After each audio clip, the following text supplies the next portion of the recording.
Hi, everybody, it's Don, and I hope you're having a fantastic day, or at least a better day than I am.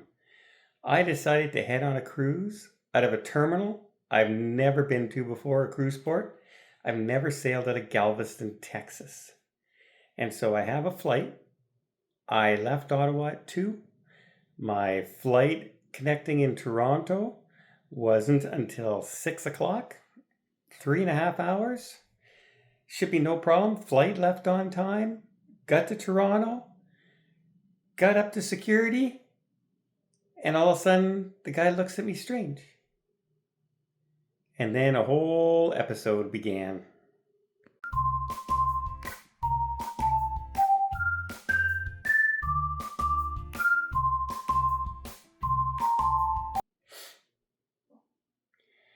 So, the first time this has ever happened, ever in my life, I started being asked all these questions. And then they started asking me for my fingerprints. And then they asked me how much money I was traveling with. That's a normal question. Am I traveling with over $10,000 US? And of course, no, I'm not. I'm not a millionaire. So then he goes, well, we just got a couple more questions if you'd follow me. And they brought me back into security. And I went, what? Okay. So I went back into security. And they asked me to sit down for a minute. A guy took my passport and he walked behind the thing and he called somebody else. And about 5 minutes later, a guy came down, asked me some questions like, where am I traveling to? What ships am I on? Where am I staying in between my cruise? Like before the cruise and all that. And I answered him. He says, do you have a return flight? I go, yeah. Says, you're not traveling with any? Nope. I said, and all of a sudden, he says, okay, just have a seat, sir, and we'll be back to you in a little bit. Well, 1 hour goes by. 2 hours goes by. 3 hours goes by. My flight's leaving in 10 minutes. They have my passport. And then I look over the counter, and on the conveyor belt comes my luggage. Suitcases coming around the luggage terminal. And I went, what the heck? And so they go through my luggage with a fine-tooth comb. And then they asked, would I mind giving them my phone? I said, it depends. Are you just going to look at my text messages? What are you going to look at? Because I have, private stuff on here as far as clients are concerned and that, like my travel only website and all that. They said, we can take a quick look at your emails. I said, sure. Opened up my emails. Here you go. He says, okay. He's looking at him right there in front of me. He says, oh, thank you very much. Gives my phone back. Heads off again. Meanwhile, my bag is now still sitting on the counter. And I'm still going, what the hell is going on? I don't understand. Well, another hour and a half goes by and they come out and they go, sorry for all this, sir. You're free to go. Here's your passport and everything. You just talk to the Air Canada representative outside the gate here and they'll rebook you.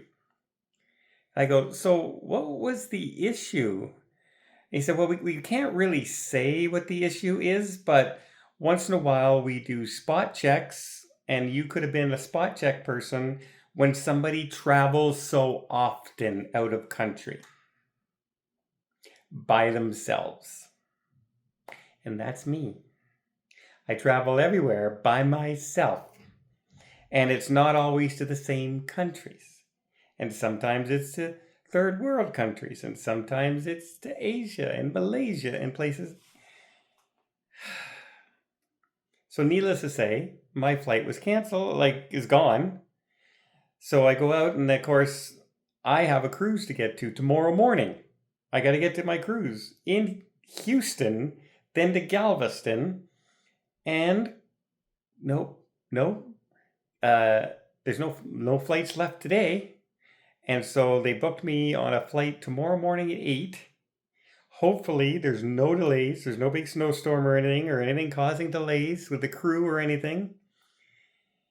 Because I have a very tight window by the time I land, get my luggage, find a vehicle to get all the way to Galveston to get to the cruise ship. And as you can see, I'm dead tired. I'm dead to the world tired. I plan for snow. I plan for flight delays and things like that. I do not plan for being pulled into customs and interrogated. And then here you go, sir. Here's your passport. Have a lovely cruise. And of course, I had business class because I can book it with my air miles points. No business class available. And so they put me on a seat tomorrow. Guess what it is? It's way in the back and it's a middle seat because there was only 3 seats left on the plane. Otherwise, I'd miss my cruise. Man, this trip so far is off to a horrific start. Now, I got lucky. There were 3 rooms left here at the Marriott Hotel in the Toronto airport. So I did get a room. It's 10 o'clock at night now, and I'm finally going to be able to get some sleep. And hopefully I wake up for my alarm and I make my flight in the morning, and please don't let there be any delays. Because, yeah, this is going to be so far the roughest start to a trip I've ever had so far. Let me know in the comments. Have you guys had this happen before? Have you ever been pulled into customs going into the United, or coming into Canada, say, for the United States, or for Canadians going into the United States? Like, there's nothing on my record. I have a spotless, I don't have a parking ticket. I don't have anything on my record. So I really don't know what they were looking for. And to pull my bag off the plane, like off the loading thing, bring it up and search it. And it literally took like 4 minutes to search the bag, and there was nothing there, obviously. There's just clothes and toiletries and razor blades and deodorant, and all of which I don't have now for tomorrow.